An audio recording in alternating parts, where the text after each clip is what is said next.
The opinions expressed are those of the participants and do not necessarily reflect the official positions of the sponsors, advertisers, or presenters. Advertising does not imply endorsement by the sponsors and presenters. Welcome, everyone, to the Lighting Controls Podcast. We're your hosts, Webster Marsh and Ron Kuzma. Today, we've got a great guest, Todd Reemtsma, who's going to talk about some really interesting stuff from the lighting manufacturer's rep's perspective.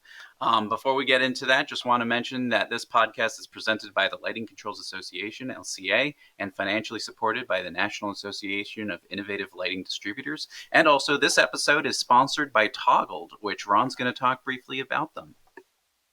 Yeah, so Toggled is part of a global tech leader that provides software, cloud solutions for simulation, IoT, high-performance computing, and data analytics. They have a grassroots approach to network lighting controls. They add radio to linear lamps and expand from there. They have a truly distributed approach to lighting controls. Toggled LED linear lamps feature Bluetooth, which is something that's unique to the industry.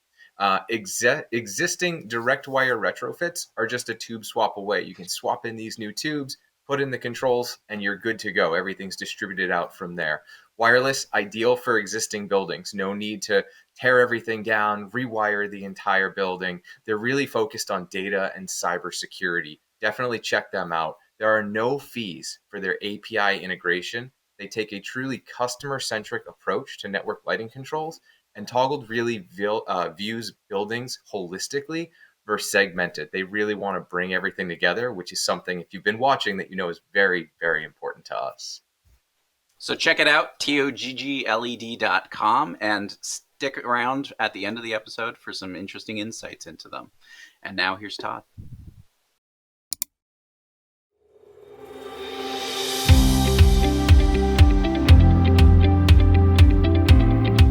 Well, welcome back to the Lighting Controls Podcast, where we like to talk about how to control lighting. Today, we have Todd Reemtsma. Todd, do you just mind giving us a quick breakdown on who you are and what you do? Sure. Todd Reemtsma. I'm currently the Architectural Controls Manager for Davis & Associates, manufacturers lighting rep in Minnesota, North Dakota, South Dakota. Also been a longtime member of the IES, both on the national and local level. Well, thank you so much for joining us here today. I think you definitely have a nice slice of the world with your experience. Currently you're with a sales rep. Before you were with an integrator. Before that, you were with a sales rep. You kind of see a lot of the production side of things. So it would be really great to kind of get your perspective on the lighting controls world and where we're at, where we're going, what you think, we could do better in this industry, because, we're always looking to improve. But, to start things off, what is to kind of distill what a sales rep does? What would you say a lighting controls sales rep does? On the lighting control side, certainly it's just like the control side is, believe it or not, still new to the rep side. And I as I look around the country, a lot of reps are still trying to figure out that control side. It's definitely become a part of who they are, but it's been the lighting only side has really been, just like the aspect from a sales rep standpoint for longer. So there's still certainly an advocacy for lighting controls, just like, with a manufacturer's rep, a lot of education, working with, contractors, distributors, engineers, architects, to get them to understand, just like the differences between standalone or network controls, just what are similar between different manufacturers, what are different between, just like the manufacturers, obviously, that a manufacturer's rep has in their portfolio. So that's a big part of it. Certainly with a controls person within a rep agency, most frequently they're working with the sales team to just like that are looking more at the lighting, just the lighting fixtures, etc., and then trying to figure out how to layer the lighting controls into that lighting. So probably, I guess that's a manufacturer's rep in a nutshell. Sure. Well, and I think a lot of people kind of look at it as though, lighting and controls kind of go hand in hand and they're packaged together. But in a lot of cases, you see projects where the lighting is covered by one rep and the controls are covered by a different rep. And so, yes, ultimately, is the goal to grab everything, or is it that really they are these completely separate entities? oh, that's a tough question right off the bat, Webster. Certainly from a sales standpoint, just like, every rep wants, just like as much of the piece together. And certainly as a controls person, there's an aspect of, it's just like I want to see the lighting that I know and understand with the controls that I know and understand. But obviously, like you said, that doesn't always happen.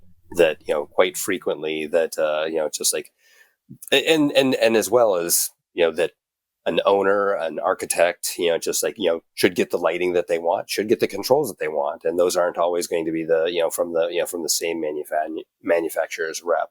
So again, that's, kind of going back to that education standpoint, that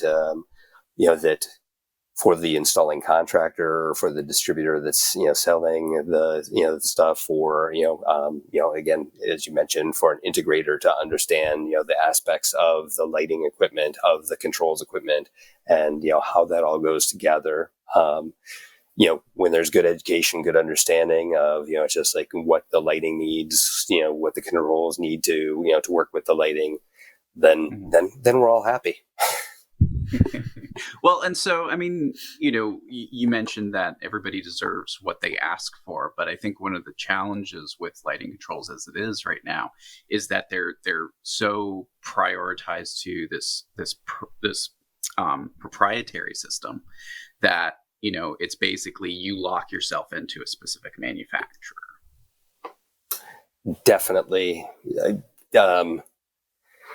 Historically, just, going to do a, maybe not a way back story, but, just like, so one of the, Webster, I know you remember, just like I joined, it was the control protocols committee when it first started for the IES. Now it is, just like with the transitions of integrated, controls, et cetera, it's now known as the lighting control systems committee, just like, for the IES. When I first joined, I think about 2001, certainly it's just like, with my background coming from, theater and, working for a manufacturer that did primarily theatrical type controls, a lot of the members of that committee, came from the more architectural world. And so they were like, oh, DMX is, just like the open protocol that we all need. And certainly that's when Dolly was starting to make more of a, like a push into the North American market. And so that open protocol, and there's still a part of me that is just like, as a lighting controls person that has hope that it just like that there is someday where we can see that, that open protocol, because again, just like there's, a lot of great manufacturers out there that have some unique stuff, but, I am a firm believer that everybody deserves good lighting and deserves good lighting controls, and, to see that, kind of work together, would be nice. So to bring us to your question, just like that is an added complexity that, just like every manufacturer has, just like, unique protocols. Fortunately, the equipment, it's just like there's more similarities than differences as to the functionality, but it's just like, that infrastructure, making it compatible, just like from different section to different section can be complicated. What do you think the big barrier is between widespread adoption of open protocols? I know I'm throwing. I think that ones. Yeah. Right up. I need another sip of coffee before I answer that. I think that there's some differences of opinion as to, what are the better ways of doing controls. Certainly we've seen, some of the manufacturers look at, LawnWorks as being a type system. I know that, quite frequently, I see people ask, well, why not BACnet? I can certainly, tell you why not BACnet. Just like it's not fast enough. I like to hit my switch and have the lights turn on and not necessarily wait. That works fine for heating and cooling, etc. But and why not network? Certainly, there's cost as a factor to those. Certainly, the engineers that work for some of those manufacturers or help develop the initial systems had their opinions as to which protocols, what technology was out there that worked best. There's certainly philosophically looking at the different manufacturers, those that are of the opinion that a centralized control system versus having distributed intelligence, just like just like at the device level. And there's pros and cons, just like, that, I've got a centralized computer that has all kinds of intelligence, just like I can do more versus I distribute that intelligence. Now, if I want to keep the cost per device, just like at a reasonable level, then it just like it may not have all the bells and whistles of that, that centralized system. So I think that's been the biggest barrier. And certainly it's, I think that if we look at DMX in the theatrical industry, just like as a whole, it's interesting because the customer, the users of the equipment were the ones that demanded a protocol, just like, that worked with, various pieces of equipment. And in the architectural world, there hasn't been that demand. It's just like from the end user, from the specifier saying, look, manufacturers, you've got to come up with something that is just like, if I want this button station, that sensor, just like, I want this, color changing, fixture. I want this tunable white fixture. I want these all to work together on one protocol. That demand hasn't been made, at least to a level to make the manufacturers really look at a open protocol. Well, to your point, I mean, it's a personal decision that people are pushing for a specific protocol. Well, this has, a faster baud rate, which means that things happen quicker, or, this is less expensive, so therefore that's the superior choice. So, I mean, when it comes to what the bottom line is, everybody has a different bottom line when it comes to this. And so I think, that's probably another reason why we have all these different manufacturers with functionality that's almost similar, but there's some dissimilarities that make them the superior choice to certain people and the inferior choice to other people. Right. I would also say too that like there's a lot with the lighting designers too, right? So a lot of designers don't necessarily work on the lighting control system, right? As we know from many of our other discussions. So where you've got a lot of these designers who aren't necessarily working on the control systems, you've got that aspect that they don't necessarily care about fixture A or fixture B. They're designing the space to be pretty, meet the end user's functionality requirements. They're going to let the engineer or the integrator worry about the control system, and they don't necessarily care what it is. So you're not going to necessarily get that push that we need from the industry as a whole when we're still segmented as to these designers don't do lighting controls and these ones do. And so you're not necessarily going to get that sort of cohesive push. Absolutely. It's an interesting opportunity that I've had the last couple of years is one of the professors for the interior design department over at the University of Minnesota. She's asked me to come in and do a guest lecture, just like one class, pretty much for the last 7 years, just like for her interior design class. And certainly it's just like, I go in with a lot of humility, knowing that it's just like these students, just like there's a whole lot of other things that they're thinking about other than lighting controls. But, just like, again, trying to train the minds of the next generation of lighting designers. It's, it's just like, I really try to point out that controls really can be the X factor, just like that if they're making all these decisions to materials and colors, etc., just like, for the space, just like certainly there's going to be fixtures where they're choosing a specific aesthetic, but it's just like, I kind of break it down into simple terms. The best example I can always think of is a ballroom.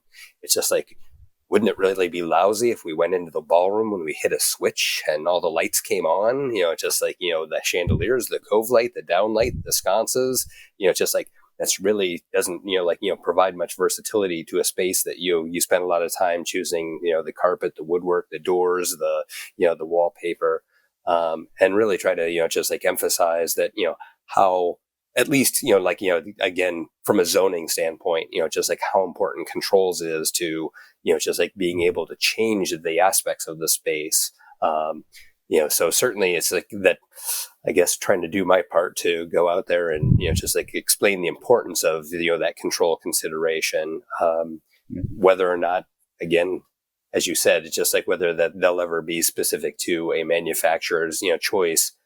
I don't know, but, certainly hopefully that they're going to like make a request, just like, that they're rating out that control intent, just like, okay, I don't care which lighting control system, just like, is provided, but it's just like whatever lighting system is provided has to do this functionality, just like the end user has to be able to interface in this manner. They have to be able to control it in this manner, etc. And so again, it does get too often these days handed over to, to somebody else, just like after they've kind of picked all the pretty fixtures. Right. So, I mean, from your perspective, the ideal would be at minimum lighting designers would provide a control intent narrative. Absolutely. That's I think it's just too important of a part of the, just like of, to help kind of like, make it finish the puzzle, put that last piece in. And so, if you don't mind me trying to pull back the curtain a little bit, what happens when they don't have a control intent narrative, when it's unclear what the results are, the expected results are in a space? Gnashing of teeth, sadness.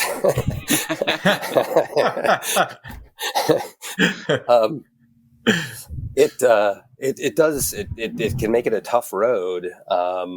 Just like for the person that's, putting the system together, the estimator, just like, within, the rep agency, et cetera, or at the manufacturer level that's trying to make an interpretation of what's supposed to happen. Certainly it's just like, for a lot of spaces, the energy code at least helps drive some of those, just like, basic, functionalities. But, certainly again, like the ballroom, just like how are those downlights zoned? It's just like, et cetera, can be confusing. And then that cascades down the, the line, just like that, we go through the submittal process and, just like, again, if we're, lucky, then hopefully the lighting designer or, owner or somebody is seeing and saying, whoa, wait a minute. It's just like, that this needs to happen like that. Mm-hmm. Again, that can, even at that point, that's still like, oh, well, we didn't have that equipment in there. So now we're looking at, change orders, et cetera, just like to try to get that corrected. But sometimes it's just like it doesn't even happen there. So now the technician, just like the equipment's been, sent to the space, the contractor is installing it. The contractor may have a lot of questions. Well, where does this go? Why, just like, which one goes where? The technician goes out there and, just like has the blank slate and said, how am I supposed to program this? It's just like that control intent is, what's the, all the want of a horseshoe, the horse is the nail for the horseshoe, just like, I think that applies to control intent as well. Yeah, getting control intent is massive. And I think all three of us have been through this before, right? Where you get all the drawings, you go through it, but control intent can have such a big part, not just in trying to figure out zoning, but the control system itself, right? Let's say you've got a bunch of LED fixtures. You could have per pixel resolution, per foot, per fixture.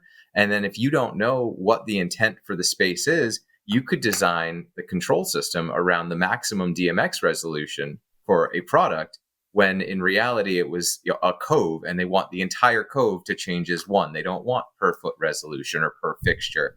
And that can have a huge bearing on the controls and the cost of the overall project. So without some sort of intent, your cost, depending on the integrator or whoever's putting that together, can just skyrocket.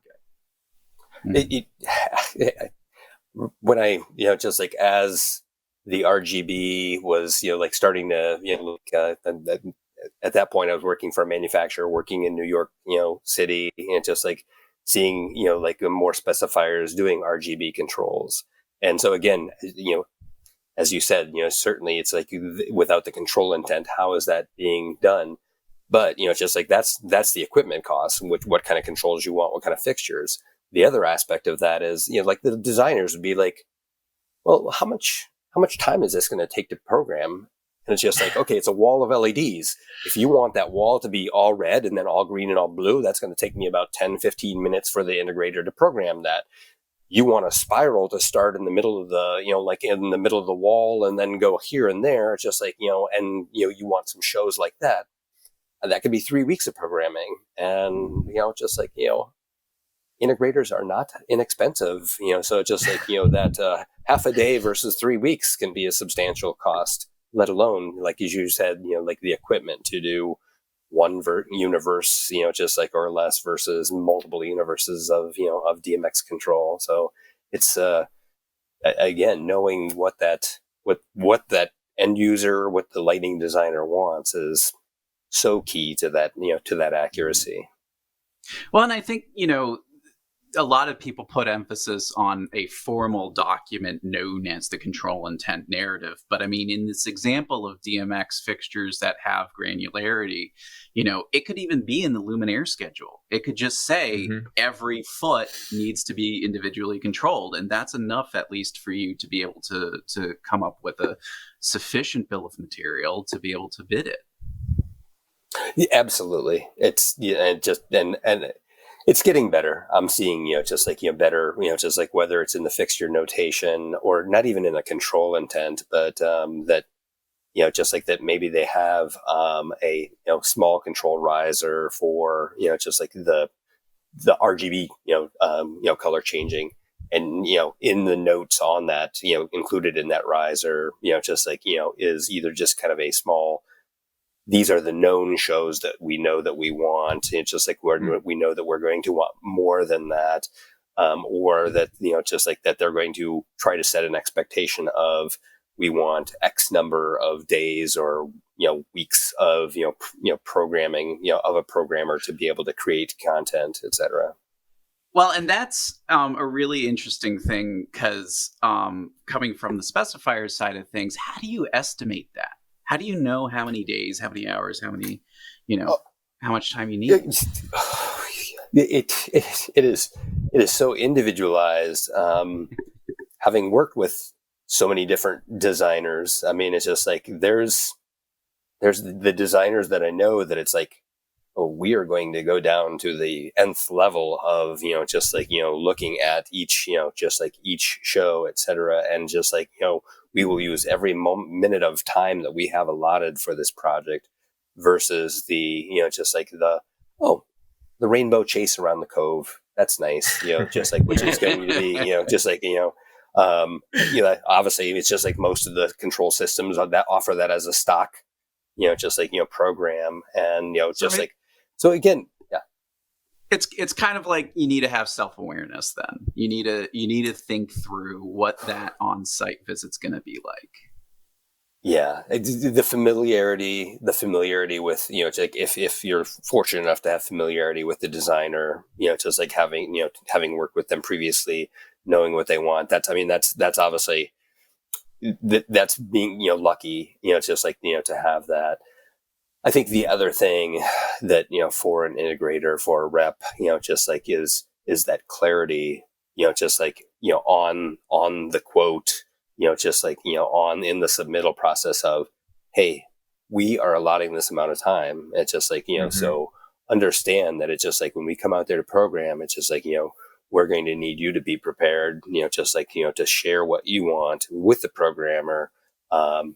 Quite often it's just like, because this is sold through the contractor, it's, emphasizing, with the contractor that who may not necessarily know a lot about programming, but they know a lot about dollars and profitability. And so it's just like, having them as your advocate too, it's just like, look, I'm going to, just like, if it's in town, great. If it's, if it's away, I'm flying in. It's just like, I'm going to be there on site. If it's an outdoor thing, we have evenings. if it's during the summer, so like, it's just like, and, you're counting on having visibility of the programming. It may be one of those, it's just like, all right, you can't really start until 9 o'clock, at night. And we're going to be working through the night, to be able to, or into the, well into the, morning hours to be able to, to look at this. Obviously visualization tools have, helped, for a lot of integrators and, rep agencies to be able to do the pre-programming, be able to share that with the designer, with the end user, so that at least they can have an idea of, of what they want. But again, the more information up front, and again, I kind of went off into the color changing, but, just on all of it, just all the controls, the more explicit the designer or the end user can be about, just like how they want it to function, how they want to, live in the space with their lighting controls, the easier that it helps just down the whole line.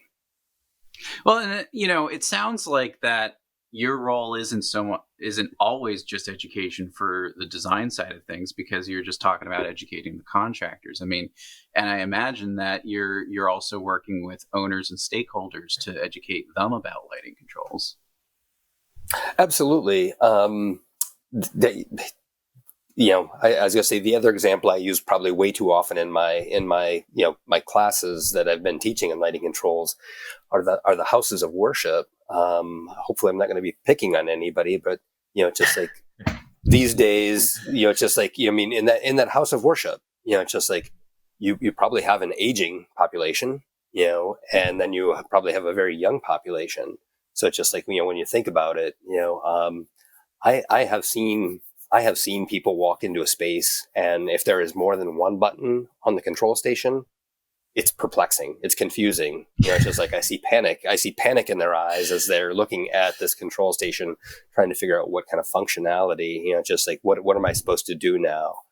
So it's just like, so within that space, I have to create, just like something for them to interface with that's going to make them feel comfortable. But if that one button entry station was the only thing I provided, the AV team that's in the, like that house of worship is saying, what the heck? It's just like, I need more controls than this. It's just like, it may be a touch screen. It may be that it's just like they're tying in a console that, that can control the architectural and, just like, the performance fixtures. It may be the app based, that it's just like, look, just like, I want to pull out a phone. Even if we go into the more commercial industrial side of things, I find it, as I've taught classes, I've said, we're in an interesting time, because I'll walk into, just like, a facility where just like, the facility manager is, probably a couple of years from retirement. And, the comment is, I'd still have pull chains and toggle switches, if I could, just like, but at the same time, that upon retirement, just like that next person that comes in, it's like, that facility, I'm having that conversation with that facility manager today. But tomorrow when I walk in, the facility manager is looking at, it's like, look, why can't I pull out my phone and know what state my lights are in? And, just like, if school's closed, if we have a snow day, why can't, just like, I log in from home and change the, the time clock functionality so that, the facility lights don't go into, just like an occupied or school day setting. So we go from like, one end, of the spectrum to the other in just a matter of a, kind of a generation of, lighting control users. So it's an interesting time. Well, and speaking of schools, I'm sure you've seen the article that's from our everybody home territory. Yeah, in Massachusetts, the school that the lights have been on for a year and a half. And Yep. I'm just curious if I feel like everybody in this conversation understands how that can happen, but just curious from your stance so that our listeners can understand, how does that happen? Well, that was interesting, and it was a topic at Con. We had one of our employees had a retirement party on Tuesday, so it's just like, and of course, I was with another one of our controls team and had a table, and somebody came up and we were talking about that, and he said, "Do you talk about anything other than controls?" And we said, "Beer."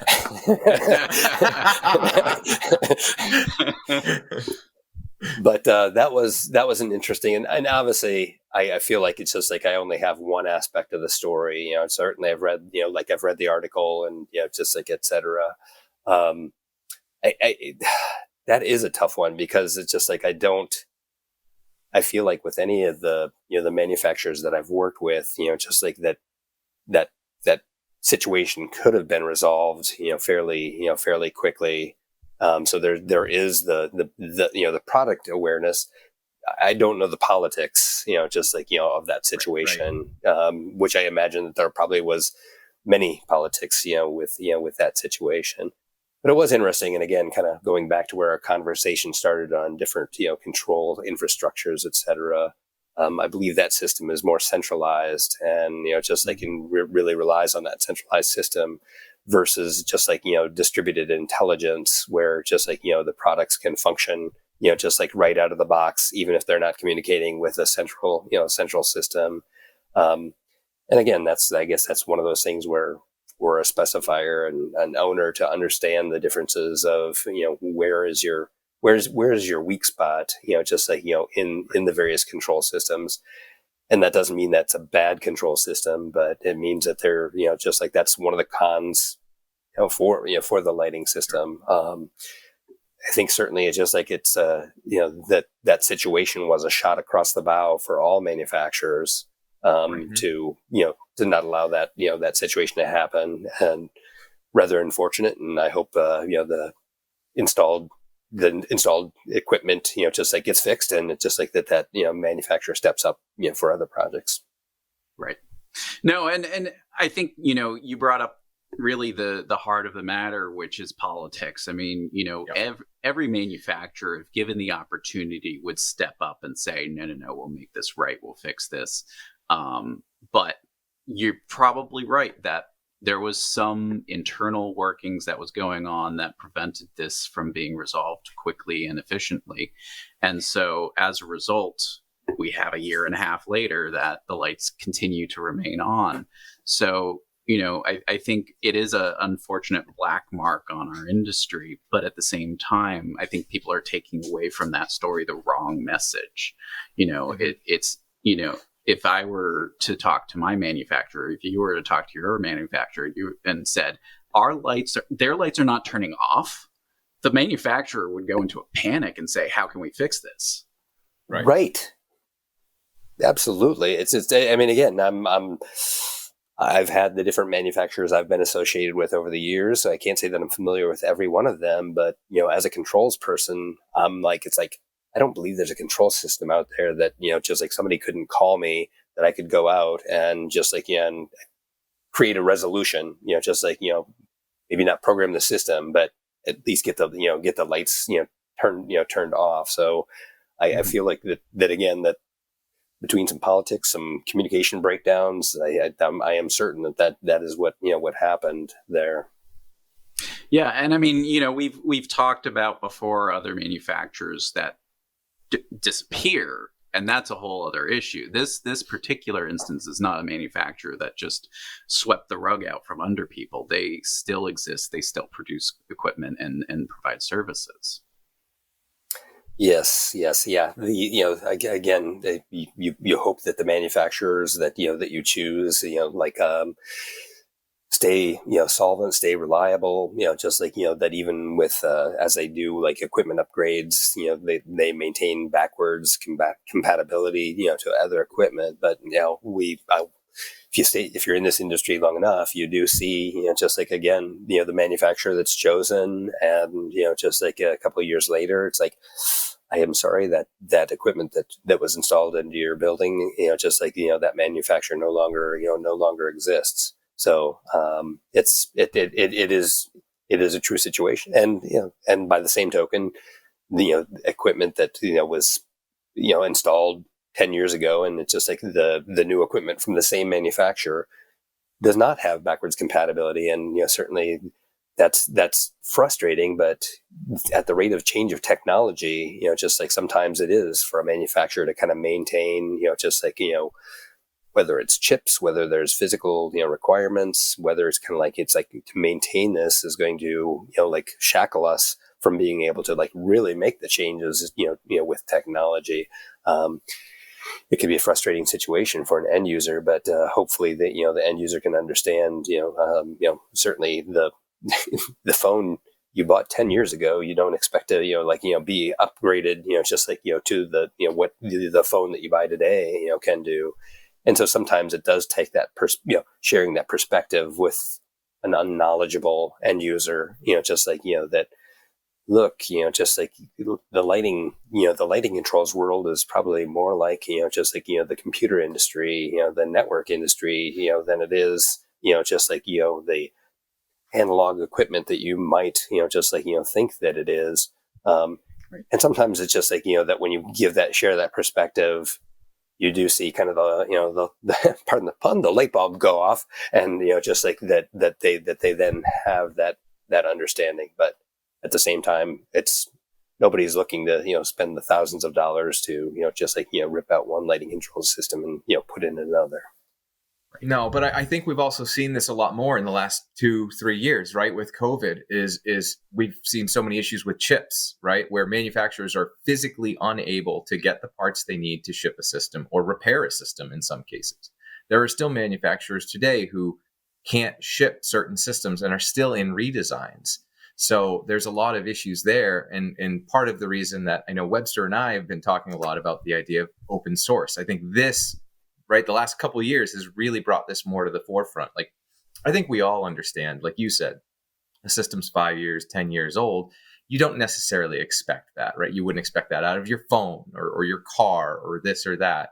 But, the fact that there are a lot of people, unfortunately, who got a system and 6 months later, they couldn't get parts in this. That was a much sort of bigger concern, and still is for people, because there are systems out there currently that can't be repaired right now. So there are certainly a lot of cases right now for sort of the adoption of more open source and being able to, okay, I'm going to take all these sensors and everything are going to work if I just pop this brain in or these parts and pieces. So hopefully that helps a little bit, but we'll see what happens. Yes. Yeah. It's just like, to not have to wholesale, look at a whole new lighting control system, just like, to be able to, whether it's, again, as you said, ideally on a device by device basis, replacement would be the ideal situation. I think that I'm still very curious. I mean, obviously I'm a participant in the lighting control industry, but sometimes sometimes I feel as an observer, it's just like, I thought Dolly was just an incredible idea. And it's just like, it's so interesting to see that adaptation, just like, and again, I don't design or work in, Europe or outside of North America, but to see how, just like it's much more utilized, just like, outside of the North American market. But at the same time, just like, again, like you guys, just like when it comes to controls, I want, just like controls to the nth degree, and Dolly does not provide that. Just like it has a lot of, of shortcomings.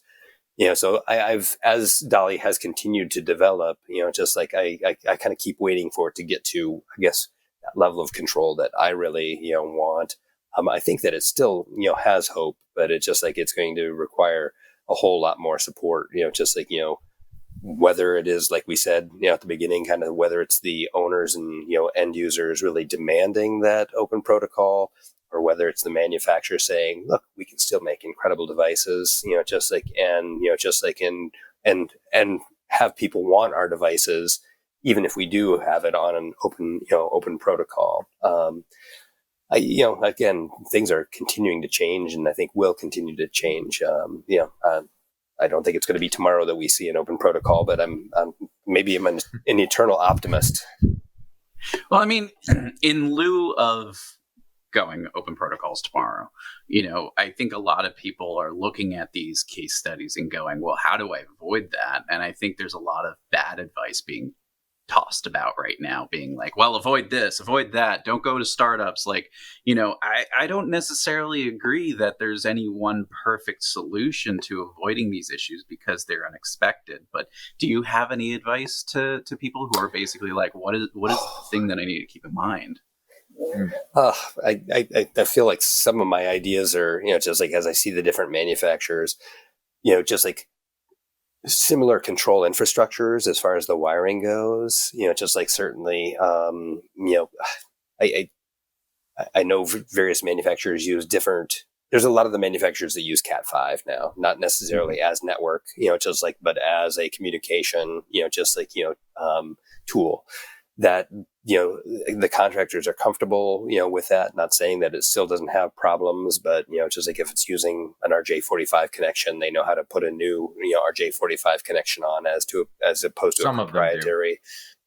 Yeah. Okay. Yes. Fair. Did you test all those runs before, just like you connected the equipment? Yeah, I tested those, They checked the box. Right. So that's, one, having kind of like, and having, just like whether going away from daisy, a required daisy chain to just like an open, configuration. Certainly it's just like having more commonality from manufacturer to manufacturer. Probably the big game changer now that, just like that, I'm still kind of old school, is the wireless controls. So many of the manufacturers are going wireless controls and reliably, just like I'm seeing it go into, but I am still whether it's DMX or anything else, if you can wire it, just like, just because things change, just like in the wireless world, a space that has no interference, just like when you do look at a space, just like, well, now a cell tower has been installed or something else has been installed, that it's just like, is creating. And again, I think the manufacturers are being great about, just like providing, wireless communication from a security standpoint, from a reliability standpoint, that kind of avoids that. But again, it's just like if you change out, a fixture, just like, change out a control station, just like at least on a space by space basis, that can avoid you from being, just like, oh, well, that manufacturer is no longer doing that piece of equipment. We need to redo this office. I can change to a different protocol. Obviously, I need to have the same protocol between, the wall station, the sensor, the fixture, et cetera. But, just like by going to a wireless system, I don't have to look at wholesale, just replacing the whole facility. Again, depending on the manufacturer. So Sure. Wireless might be kind of just like a little bit of a silver bullet to kind of, help us avoid, that proprietary nature of, having to do a whole new system. Right. So I mean, what you're saying is that if you have a wired system, you may need to redo the wiring, you may need to redo the intelligence because of the fact that they've changed over time to a different wiring scheme or a different protocol. Whereas with wireless, at the very least for now, we're seeing that you can just pull a switch off the wall and replace it with another switch, and it speaks the same protocol right away. So that, I mean, yeah, there's definitely pros and cons to either side of things, but I think these are great solutions for people to keep in mind. It's like, okay, what is your goal here? Are you looking for flexibility? Are you looking for reliability? I think there's definitely different ways to approach it, but I think keeping in mind the infrastructure more than just necessarily the brand name or the the protocol in use.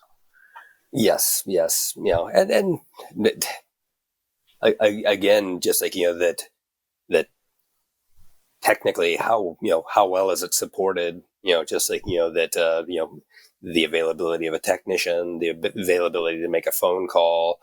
Again, I think one of the things that I like about, what I see from a lot of the wireless systems from a multitude of manufacturers is that now it's just like, there's a lot of app-based, just like, interface, just like, so Mm-hmm. I can now connect to, like the occupancy sensor, vacancy sensor in the space, and, the 20-minute, timeout is, longer than necessary. So I can change that to a 15-minute. I want to, change my target, light level on the, on the daylight sensor, just like, so that's simply, done by, by phone. Certainly it's just like, having, spent the last 15 years, just like in the Minnesota area, just like in, again, two different rep agencies. Both of those rep agencies have a lot of projects in North Dakota, South Dakota.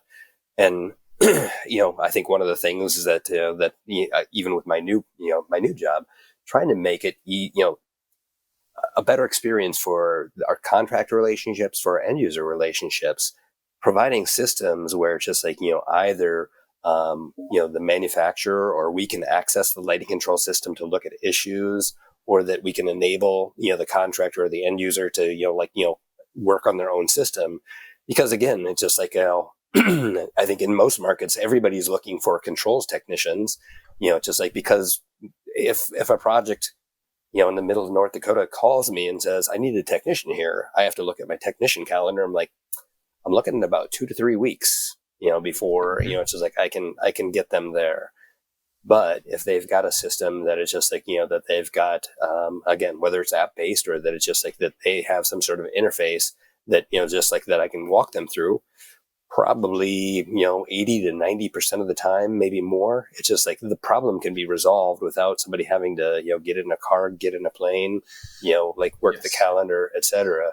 So I'm a strong proponent for, empowering, just like, the people that are on site, to be able to take care of things. Because again, I think most of the time it's going to avoid a technician having to go to site at all. Right. Well, we're almost out of time here, Todd. So I just want to kind of wrap up what we've talked about here. I think we've had a really interesting trajectory throughout this conversation. But as far as things go, as a lighting controls representative for a manufacturer, a lot of your work really is just outreach and education for anybody who interacts with a lighting control system. I mean, I think we're still in a weird situation where there's a dearth of information for lighting controls, and part of that's because everything's proprietary, but part of that's just because people are so familiar with the old analog ways of lighting controls that the new ways are alien to them. And at the same time, we have a generational gap going on here where we have people who just want a single button to deal with, and there are people who want to pull out their phone and be able to, whiz bang the whole system.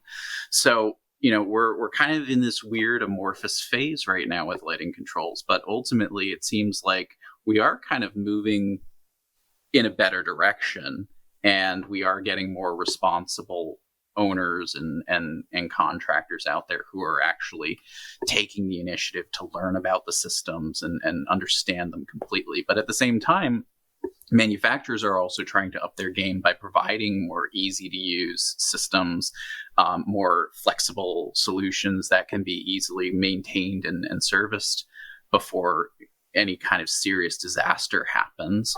And so ultimately, I think there is sort of a resistance from the community, but that resistance seems to be slowly breaking down, which is good. I think where I'd like to kind of finish is like I'm again, this is going to sound old school. I still believe this is a relationship based industry.